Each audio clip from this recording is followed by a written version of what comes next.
नमस्कार प्रिय मित्रों, आज हम फिर से आप सभी के लिए बहुत ही महत्वपूर्ण जानकारी लेकर के आए हैं। आज हम दीपक से जुड़ी हुई कुछ रहस्यमय बातों के बारे में जानेंगे। उस दीपक के बारे में जिसे हम पूजा करते समय या पूजा घर के मंदिर में या घर के बाहर के मंदिर में जलाते हैं। आप अपने घर के मंदिर में या फिर बाहर के मंदिर में पूजा तो जरूर करते होंगे और पूजा करते समय दीपक जलाने का नियम भी आपको पता होगा।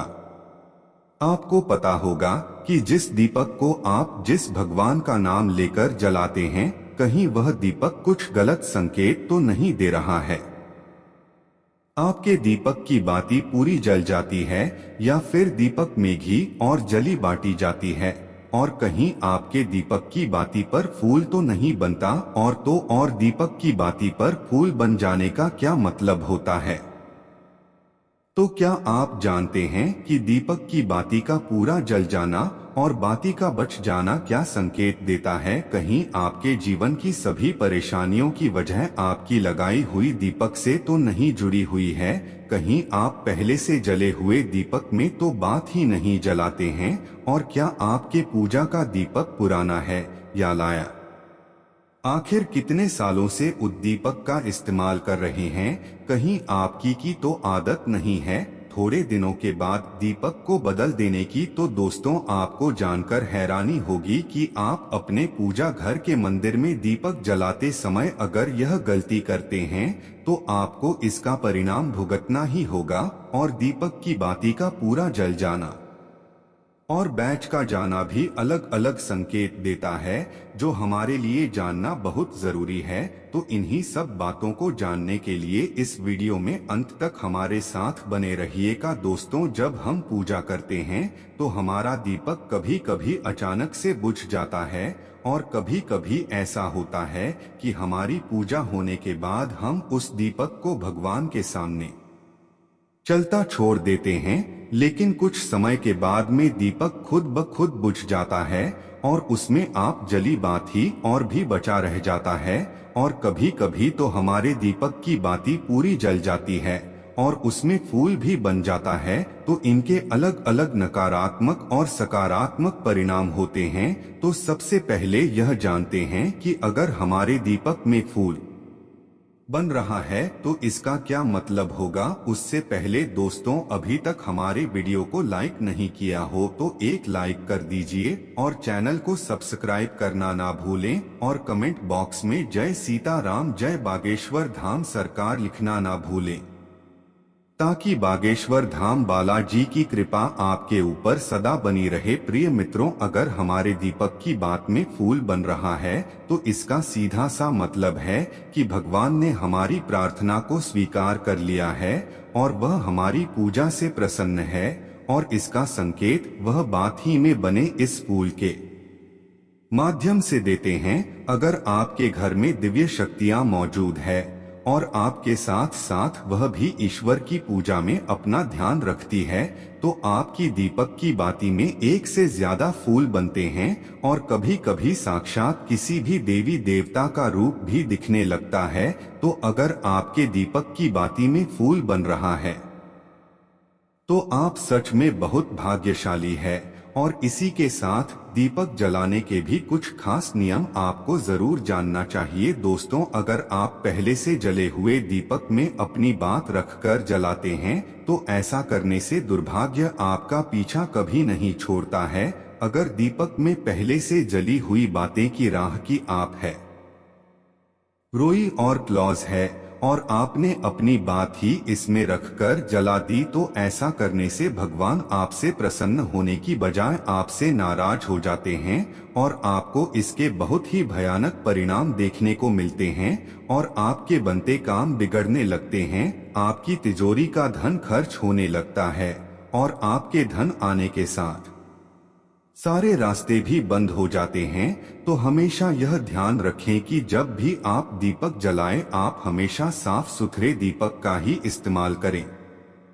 दोस्तों, इसी के साथ कुछ लोगों की आदत होती है कि वह हर थोड़े दिन बाद अपने दीपक को बदल देते हैं। तो इस पर गुरुजी का कहना है कि आप जिस दीपक से पूजा करते हैं, आप उस दीपक को कभी मत बदलिए, आप उस दीपक को सिद्ध हो जाने दीजिए। जब कोई दीपक रोजाना भगवान के सामने जलता है तो वह दीपक समय के साथ सिद्ध हो जाता है। भगवान की सकारात्मक ऊर्जा भगवान का और भगवान की ऊर्जा उस दीपक में आ जाती है, और जब भी आप वह दीपक जलाते हैं तो आपका तन और मन दोनों पवित्र हो जाते हैं। तो आप हर रोज दीपक को साफ कीजिए, फिर उसमें बात रखकर जलाएं। आप जितनी बार भी दीपक जलाएं उतनी बार उस दीपक को साफ करके बार बार उसी दीपक में बाती जलाएं। लेकिन अगर आप गलती से भी उस दीपक को बदलते हैं तो आपकी तरक्की में रुकावट आ सकती है। इसलिए आप अपने दीपक को कभी भी मत बदलना। 10 साल 20 साल तक आप उसी दीपक में लगातार बात जलाएं।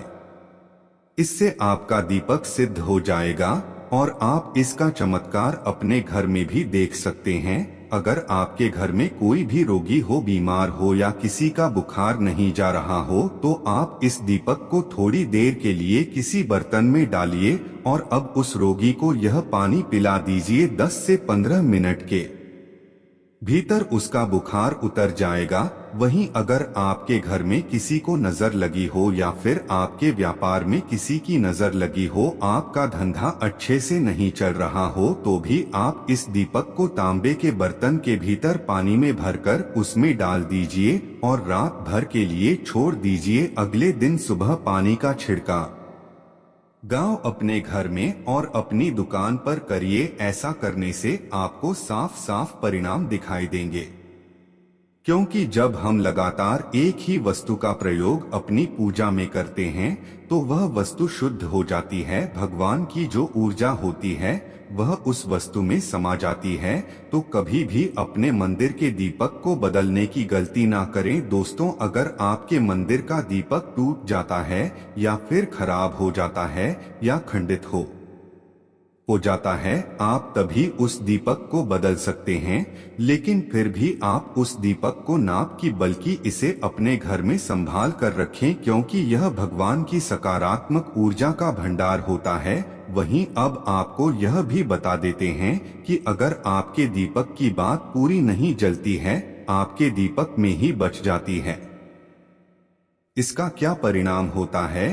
तो सबसे पहले यह देखिए कि अगर आप किसी भी पेड़ पौधे की पूजा कर रहे हैं और पूजा में जलाया हुआ दीपक पूरा नहीं जलता या फिर उसमें ही बच जाता है, तो इससे आपके घर में बीमारियां घर बना लेती है और यह बीमारी कभी भी आपका पीछा नहीं छोड़ेगी। तो जब भी आप किसी भी पेड़ पौधे या मंदिर के बाहर किसी भी जगह की पूजा करें तो यह ध्यान रखें कि उसकी बात पूरी जले और उस बर्तन में भी ना बचे, क्योंकि यह आपकी अच्छी सेहत के लिए बहुत ही ज्यादा अच्छा प्रभाव देगा। वहीं अगर आपके घर के मंदिर में दीपक की बाती पूरी नहीं चलती है, करते समय दीपक बार बार जाता है, तो जरूर आपके घर में नकारात्मक ऊर्जा का वास है और यह आपकी पूजा में विघ्न डालने का काम करती है। दोस्तों, हमारे घर में अगर कोई बुरी शक्ति होती है या फिर कोई ऐसी ऊर्जा होती है जो यह नहीं चाहती कि आपके घर में भगवान की कृपा हो और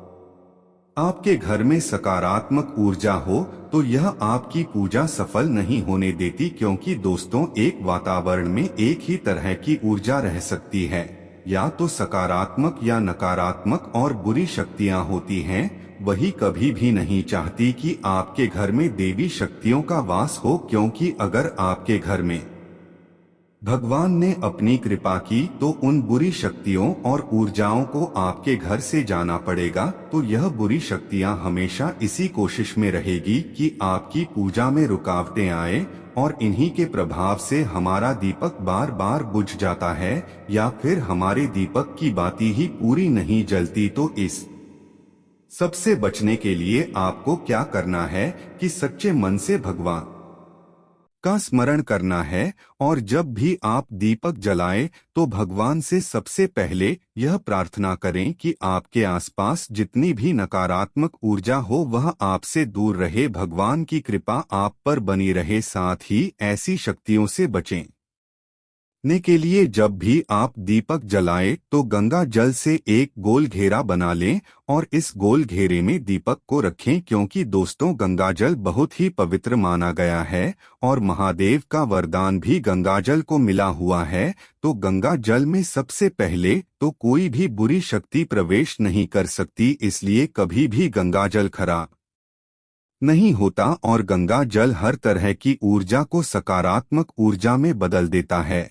और अगर आप गंगा जल से बने हुए गोल घेरे में दीपक को रखेंगे तो यह आपकी पूजा में किसी भी शक्ति को बाधा नहीं बनने देगा और कोई भी नकारात्मक शक्ति आपकी दीपक को बुझा नहीं पाएगी और आप निर्वाण अपनी पूजा संपन्न कर पाएंगे और देवी शक्तियां भी आपके जीवन में अपनी कृपा और आशीर्वाद बनाए रखेगी। हिंदू धर्म में पूजा पाठ को बड़ा महत्व दिया गया है और रोज भगवान की पूजा को अनिवार्य बताया गया है।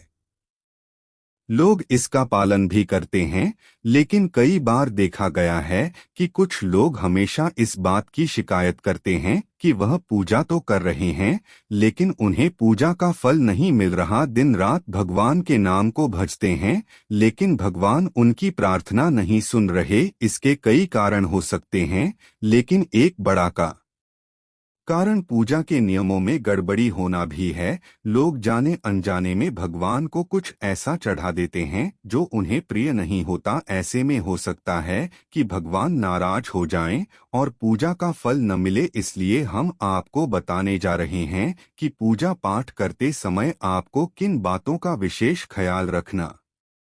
दोस्तों, पूजा शुरू करें उससे पहले देख लें कि पूजा घर में एक देवी या देवता की एक से ज्यादा मूर्ति न हो। पूजा के लिए जब दीपक जलाएं तो उसे कहीं भी रखने के बजाय सही जगह पर रखें।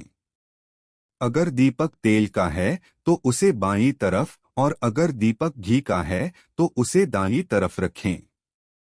बाकी के पूजन सामग्री को बाएं तरफ ही रखें। पूजा स्थल पर जितने लोग मौजूद हैं वह सामने भगवान की तरफ मुंह करके बैठे, भूल कर भी पीठ दिखाते हुए न बैठें। भगवान गणेश को तुलसी, भगवान विष्णु को चावल और सूर्य देव को बेलपत्र भूल कर भी न चढ़ाएं। बेलपत्र महादेव को काफी प्रिय है, इसलिए हमेशा भगवान शंकर को बेलपत्र चढ़ाएं। वहीं गणेश जी को हरी दूर्वा, सूर्य भगवान को कनेर का फूल, माता दुर्गा को लाल फूल आए, विष्णु जी को तुलसी चढ़ाएं। कई लोगों की आदत होती है पूजा के बाद मूर्ति पर चढ़े सिंदूर को अपने माथे पर लगाने का, ऐसा भूल कर भी न करें। कभी भी दीपक से दीपक जलाए। पूजा करने के बाद भगवान से भूल चूक से हुई गलतियों के लिए क्षमा जरूर मांगे और अपने मंदिर में सिर्फ प्रतिष्ठित मूर्ति ही रखें। उपहार कांच, लकड़ी एवं फाइबर की मूर्तियां न रखें एवं खंडित, जली कटी फोटो और टूटा कांच तुरंत। शास्त्रों के अनुसार खंडित मूर्तियों की पूजा वर्जित की गई है। जो भी मूर्ति खंडित हो जाती है उसे पूजा के स्थल से हटा देना चाहिए और किसी पवित्र बहती नदी में प्रवाहित कर देना चाहिए। खंडित मूर्तियों की पूजा अशुभ मानी गई है। इस संबंध में यह बात ध्यान रखने योग्य है कि सिर्फ शिवलिंग कभी भी किसी भी अवस्था में खंडित नहीं माना जाता है। पूजा घर में मूर्तियां 1 से 11 इंच तक की होनी चाहिए, इससे बंद ही नहीं होनी चाहिए तथा खड़े हुए गणेश जी, सरस्वती जी, लक्ष्मी जी की मूर्तियां घर में नहीं होने